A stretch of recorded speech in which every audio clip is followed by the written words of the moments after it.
Muy buenas tengan ustedes, mis queridos fortuneros y fortunatas. Quedamos en que el doctor Willett había ido a ver a Charles Ward y le sorprendió su cambio de actitud y todo, y le pareció algo muy raro. Así que bueno, ahora vamos a ver cómo sigue el asunto. Pero eso sí, les recuerdo, like, comenten, suscríbanse si es la primera vez que están viendo esto y les gusta, activen la campanita de las notificaciones, compartan y si me quieren ayudar un poquito económicamente, en la descripción está el link del cafecito. Sin nada más para decir, vamos con el relato. Una mutación y una locura. 4. Y, sin embargo, el siguiente acontecimiento decisivo en aquel caso tan singular no sobrevino como consecuencia de ninguna medida adoptada ni por el señor Ward ni por el médico. Uno y otro, desconcertados y confundidos por una sombra demasiado informe e intangible para poder combatirla, habían permanecido con los brazos cruzados, como quien dice, mientras las notas mecanografiadas que el joven guarda seguía dirigiendo a sus padres se hacían cada vez más espaciadas. Pero llegó el día primero de mes, con sus acostumbrados ajustes financieros, y los empleados de ciertos bancos comenzaron a menear la cabeza extrañados y a telefonearse unos a otros. Varios de ellos, que conocían a Charles Ward solo de vista, se presentaron en el bungalow para preguntarle por qué todos esos cheques que habían recibido de él recientemente presentaban una burda falsificación de su firma. A lo que Ward respondió que durante las últimas semanas su mano se había visto tan afectada por un shock nervioso que le resultaba imposible seguir escribiendo normalmente, argumento que no logró tranquilizar a sus interlocutores tanto como él hubiera deseado. Dijo también poder demostrar la verdad de su afirmación por el hecho de que se había visto obligada a mecanografiar todas las cartas, incluso las que dirigía a sus padres, como estos podrían confirmar. Lo que sorprendió e intrigó a los visitantes no fue aquella explicación, que ni carecía de precedente ni resultaba especialmente sospechosa, ni tampoco las habladurías que corrían por Pawtuxet y cuyos ecos habían llegado a sus oídos. Lo que llamó su atención fue que el confuso razonamiento del joven revelaba un olvido total de importantes transacciones financieras de las que se había ocupado en persona hacía solo un par de meses. Algo muy raro había en todo aquello, ya que a pesar de la aparente coherencia de sus palabras, existe un mal disfrazado desconocimiento de detalles de vital importancia. Por otra parte, aunque ninguno de aquellos conocía a Ward íntimamente, no pudieron dejar de observar el cambio que se había operado en su lenguaje y en sus modales. Habían oído comentar su afición a la historia, pero jamás habían visto a un erudito de esa clase utilizar el habla y los gestos correspondientes a una época pretérita. Aquella combinación de ronquera, parálisis parcial de las manos, pérdida de memoria y alteración de la conducta y el habla, solo podía significar que el joven estaba enfermo de gravedad y, en consecuencia, decidieron que se imponía conferenciar urgentemente con el padre del infortunado joven. El 6 de marzo de 1928 se celebró una seria y prolongada reunión en la oficina del señor Ward, después de la cual éste acudió desolado a consultar al doctor Willett. Examinó el médico las extrañas firmas de los cheques y las comparó mentalmente con la caligrafía de la última carta que había recibido de Charles. Desde luego, el cambio era radical y profundo, aunque en la nueva escritura no dejaba de haber algo siniestramente familiar. Los rasgos tenían una clara tendencia arcaizante y eran completamente distintos a los que el joven había utilizado siempre. Pero lo más curioso del caso era que el doctor Willett tenía la sensación de haberlos visto anteriormente, en conjunto. Era evidente que Charles estaba loco y, puesto que no se hallaba en condiciones ni de administrar su fortuna ni de mantener un trato normal con el resto de la sociedad, debía tomarse rápidamente alguna medida para su internamiento y posible curación. Fue entonces cuando se llamó a consulta a los alienistas Peck y White de Providence y Lyman de Boston. El señor Ward y el doctor Willett les informaron exhaustivamente del caso y juntos examinaron todos los libros y documentos que el joven había dejado en su biblioteca a fin de averiguar cuáles eran los que se había llevado y deducir de ello cómo había evolucionado su pensamiento. Después de revisarlo todo cuidadosamente y de analizar la carta que el joven había escrito al doctor Willett, convinieron los alienistas en que los estudios de Charles Ward habían sido de una naturaleza capaz de trastornar a cualquier intelecto normal. Habrían querido examinar los volúmenes y documentos que tenía entonces el joven en su posesión, pero sabían que eso solo podrían conseguirlo tras una terrible escena, y ni así estaban seguros de poder lograrlo. Willett se entregó al estudio del caso con febril energía. Fue entonces cuando obtuvo la declaración de los obreros que habían presenciado el hallazgo de los documentos tras el retrato de Curwen, y cuando averiguó el verdadero significado de la mutilación de los periódicos llevada a cabo por el joven, pues acudió a los archivos del jornal y así pudo averiguar cuál era el contenido de los artículos en cuestión. El jueves 8 de marzo, los doctores Willett, Peck, Lyman y White, acompañados por el señor Ward, visitaron al joven sin ocultarle el propósito de su visita y sometieron al que ya consideraban su paciente a un minucioso interrogatorio. Charles, a pesar de que tardó bastante tiempo en acudir a su presencia y cuando lo hizo llegó con las ropas impregnadas por los fétidos olores de su laboratorio, no se mostró recalcitrante en modo alguno. Admitió sin reservas que su memoria y su equilibrio nervioso se habían visto afectados por su apasionada dedicación a estudios muy complejos.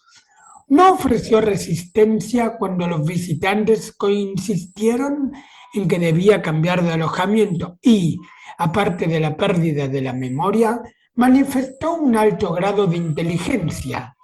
Su comportamiento hubiera engañado por completo a los alienistas, de no haber sido por la tendencia arcaizante de su lenguaje y por el hecho de que las ideas antiguas habían sustituido en su cerebro a las modernas, lo cual indicaba sin lugar a dudas una flagrante anormalidad mental. De su trabajo no dijo más que lo que había dicho anteriormente a su familia y al doctor Willett, y en cuanto a la extraña carta que había escrito hacía un mes, la atribuyó a los nervios y a la histeria. Insistió en que no había en su sombrío bungalow más laboratorio ni biblioteca que los visibles, y se negó a explicar la ausencia en la casa de los olores que permeaban su ropa. Las murmuraciones del vecindario las atribuyó a la imaginación colectiva, impulsada por una curiosidad frustrada. En cuanto al paradero del doctor Allen, dijo no tener libertad para afirmar nada concreto, pero aseguró a sus visitantes que el barbudo extranjero de gafas oscuras regresaría cuando fuera necesario.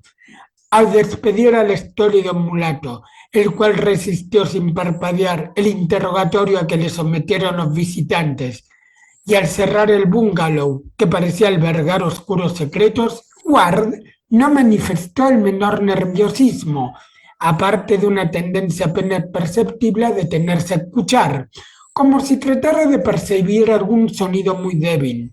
Le animaba, al parecer, una tranquila resignación filosófica, como si juzgara que el traslado un incidente sin importancia decisiva. Era evidente que confiaba en salir con bien de la prueba a que iba a ser sometido. Se decidió no informar a su madre de lo ocurrido. El señor Ward seguiría enviándole notas mecanografiadas en nombre de su hijo. Ward ingresó en la apacible clínica particular del Dr. White, situada en un pintoresco lugar de la isla de Connecticut, en plena bahía, donde fue sometido a rigurosa observación y fue interrogado por todos los médicos relacionados con el caso. Fue entonces cuando se descubrieron las anomalías físicas que presentaba, la lentitud de su metabolismo, la curiosa estructura molecular de su epidermis y la desproporción de sus reacciones nerviosas. El doctor Willett fue el más desconcertado de todos los que le examinaron, ya que por haber asistido a Ward desde que éste viniera al mundo, podía apreciar mejor que sus colegas el alcance del proceso de alteración física. Incluso la marca de nacimiento que tuviera siempre en la cadera había desaparecido, al mismo tiempo que se había formado en su pecho una especie de verruga o mancha alargada negra que llevó a Willett a preguntarse si habría asistido el joven a alguna de aquellas ceremonias que, según se decía, celebraban las brujas en parajes agrestes y solitarios, y en las cuales se marcaban los asistentes. A la mente del doctor acudió inevitablemente el recuerdo de cierto fragmento de la transcripción de un juicio celebrado en Salem, fragmento que Charles le había mostrado en la época anterior a su demencia, y que decía: Señor, Shipley fue marcado por el diablo la misma noche que lo fueron Bridget S., Jonathan A., Simon O., Deliverance W., Joseph C., Susan P., Magdal C. y Deborah B. También el rostro de Charles le inquietaba horriblemente, hasta que por fin descubrió la causa de aquella impresión. Sobre el ojo derecho del joven había una marca que hasta entonces nunca había visto allí, una pequeña cicatriz exactamente igual a la que viera un día en el retrato de Joseph Curwen, y que quizá fuera resultado de alguna espantosa inoculación ritualista a la cual se hubieran sometido ambos en una etapa determinada de sus investigaciones en el campo del ocultismo.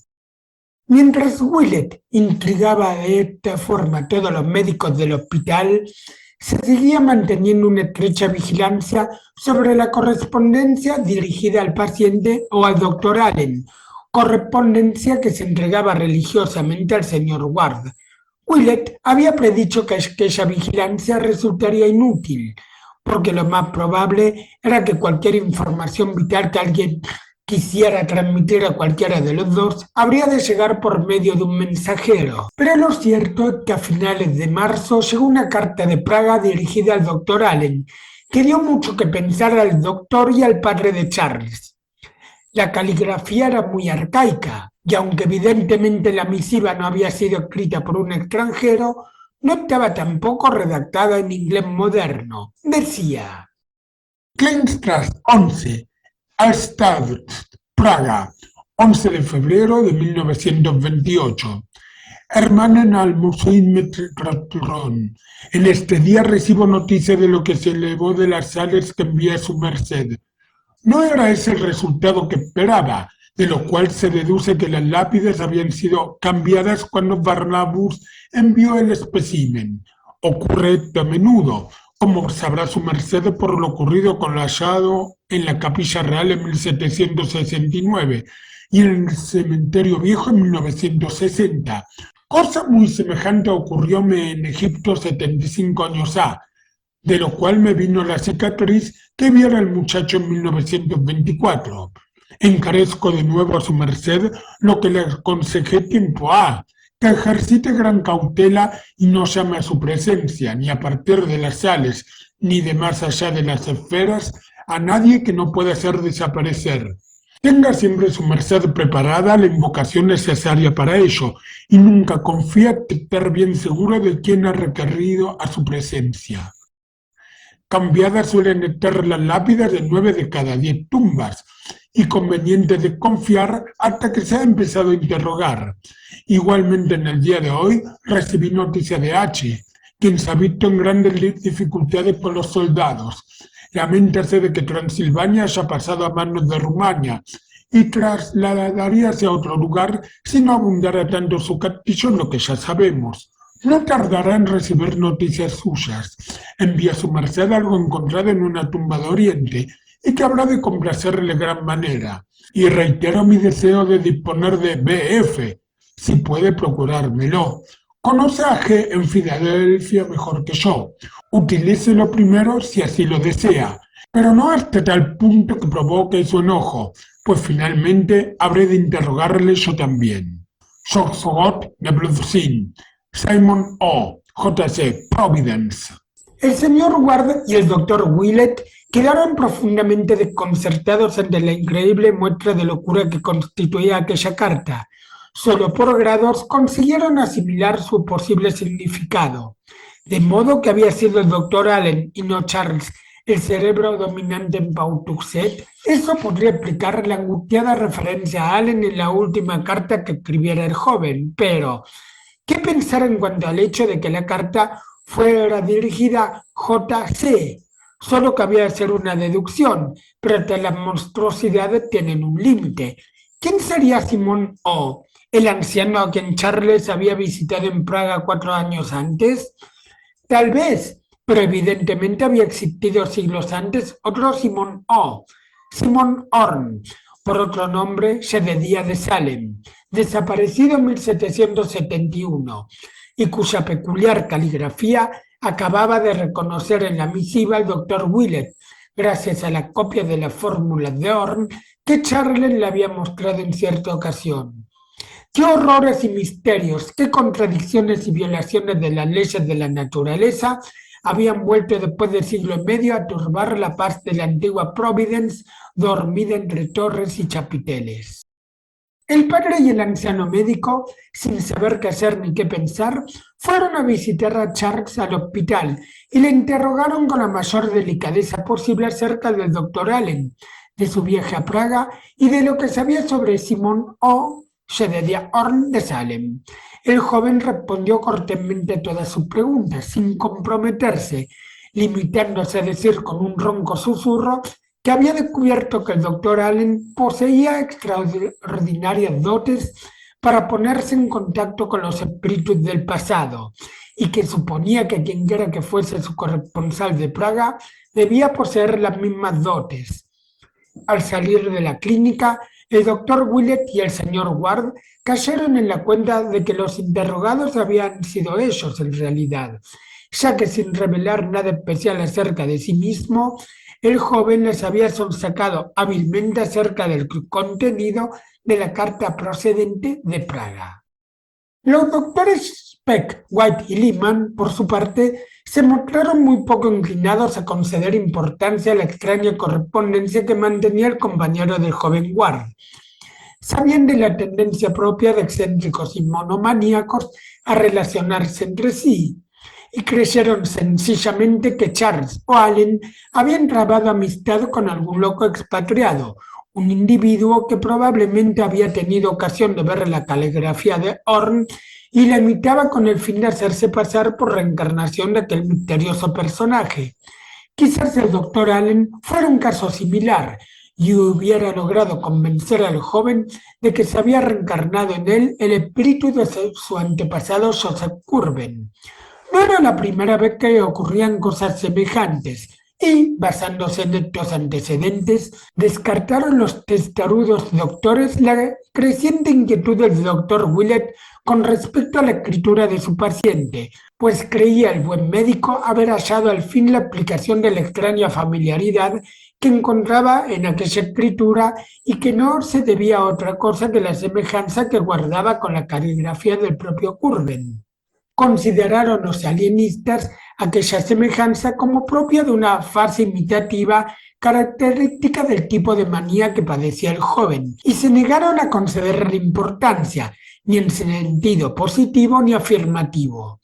Ante la prosaica actitud de sus colegas, Willett aconsejó al señor Ward que no le mostrara la carta que llegó de Racus, Transilvania, el día 2 de abril, dirigida al doctor Allen, y que mostraba una caligrafía tan semejante a la del volumen en clave de Hutchinson, que el padre y el médico se detuvieron unos instantes espantados antes de abrir el sobre. Decía la carta: Castillo de Franci, 7 de marzo de 1928. Querido C, subido en el día de hoy un escuadrón de 20 soldados con el fin de interrogarme acerca de lo que sobre mí se murmura en el lugar. Debo, pues, excavar más y obrar con mayor sigilo. Son estos rumanos gente muy difícil, muy otra de aquellos húngaros a quienes se podía comprar con alimentos y buen vino.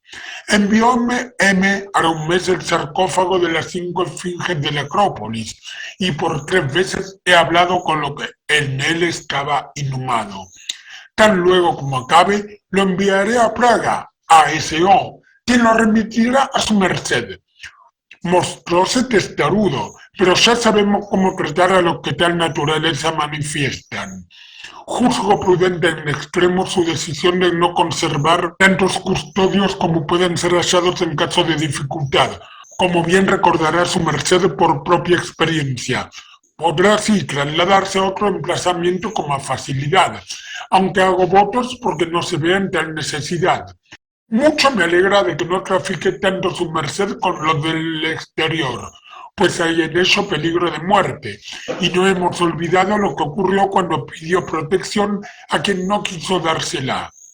Mucho me felicito asimismo de que haya perfeccionado la fórmula hasta el punto de que otro puede recitarla con los debidos resultados. Ya Borellus anunciaba que así había de ocurrir si se pronunciaban las palabras exactas y adecuadas. Usa a menudo de ellas el muchacho.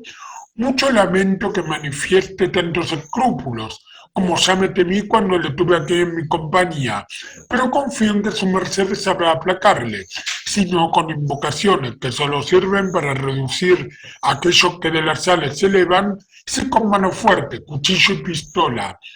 No son difíciles de cavar las tumbas, ni de preparar los ácidos apropiados. Informado estoy de que O le ha prometido el envío de BF, y mucho le encarezco me lo envía a mí después. B la visitará pronto, y es posible que le proporcione el objeto oscuro hallado bajo la ciudad de Memphis. Le recomiendo que ponga el mayor cuidado en sus invocaciones y desconfíe del muchacho.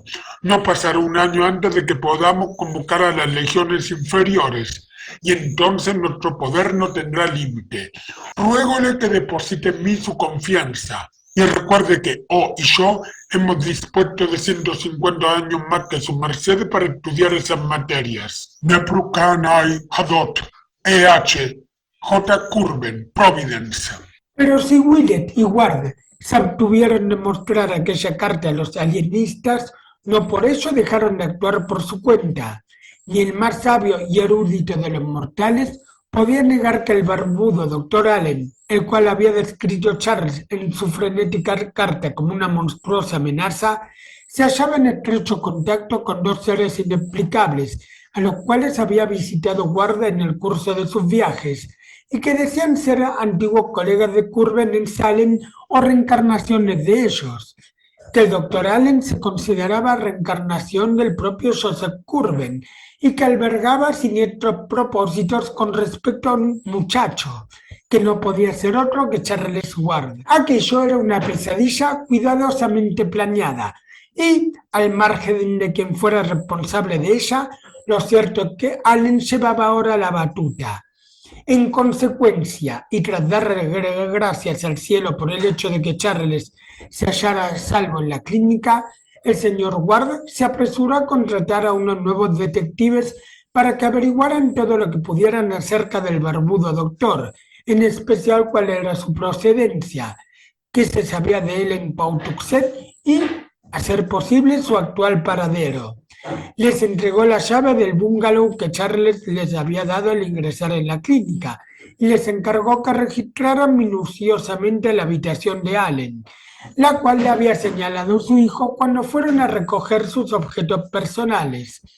Fue en la antigua biblioteca de Charles donde habló el señor Ward con los detectives contratados, quienes experimentaron una extraña sensación de alivio al salir de la habitación, pues parecía flotar en ella una vaga aura diabólica. Tal vez su impresión se debiera a lo que habían oído decir acerca del maligno personaje cuyo retrato colgara en una de las paredes de la biblioteca. Tal vez a otra razón distinta e infundada, pero el caso es que todos creyeron detectar una especie de miasma intangible, que a veces alcanzaba la intensidad de una emanación material.